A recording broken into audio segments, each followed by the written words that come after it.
বাড়িতে এরকম এক পিস থাকলে যথেষ্ট। সে নিজেও সারারাত ঘুমাবে না, বাড়ির বাকি সদস্যরা সারারাত কোনো ঘুমাইতে দেবে না। সে শুধু ম্যাজিক দেখাবে আর আমরা শুধু বসে বসে তার ম্যাজিক দেখব।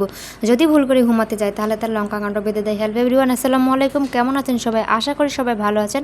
আমরা ভালো আছি আলহামদুলিল্লাহ। তো দেখেন আমার পিসির কাণ্ড কারখানা। সে ভোর 4টায় ঘুম থেকে ওটা শুধু ম্যাজিক দেখেই চলছে, ঘুমানোর কোনো নাম নাই।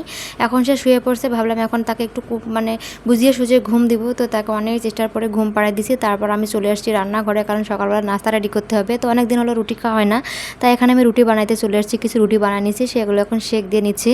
তো রুটি বানানো আমার হয়ে গিয়েছে, এখন হচ্ছে রুটি দিয়ে কিছু দিয়ে খাইতে হবে। তার জন্য আমি এখানে একটা ভাজি করে নিচ্ছিলাম। তো একটা ভাজিও করে নিচ্ছি।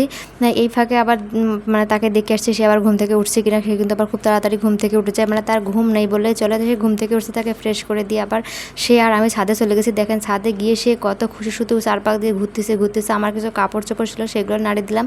তো দেখলাম পাশের বাসায় এক ডাকাত কী যেন করতেছে।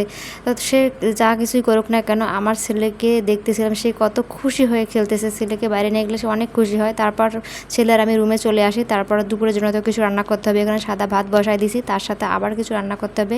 এখন কি রান্না করব ভাবলাম যে আমি আর ছেলে মুরগির মাংস রান্না করে খাবো, কারণ ছেলের বাবা মুরগির মাংস খাইতে চাচ্ছে না। তো সে না খায় না, আমরা তো খাবো তাই না? তাই ছেলের আর আমার জন্য হচ্ছে মুরগির মাংস রান্না করলাম।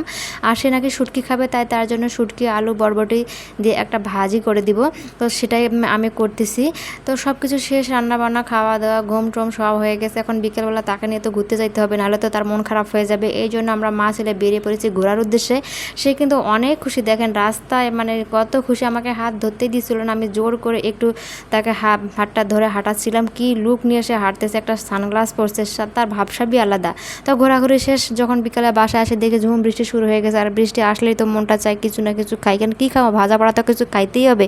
ভাবলাম যে রান্নাঘরের দিকে যাই, দেখি কী করা যায়। তো রান্নাঘরে গিয়ে চিন্তা করলাম যে যেহেতু বৃষ্টি হচ্ছে একটু গরম গরম পেঁয়াজু খাওয়া যাক, তাই এখানে গরম গরম পেঁয়াজু ভেজে নিয়েছিলাম। বিশ্বাস করেন ভাই, পেঁয়াজুগুলো এত মজা হয়েছিল যেটা বলার বাইরে। তো আজকে ছিল আমার এই পর্যন্ত ভিডিও। সবাই ভালো থাকেন, সুস্থ থাকবেন, আল্লাহ হাফেজ। এবং আমার ভিডিওতে লাইক দিতে ভুল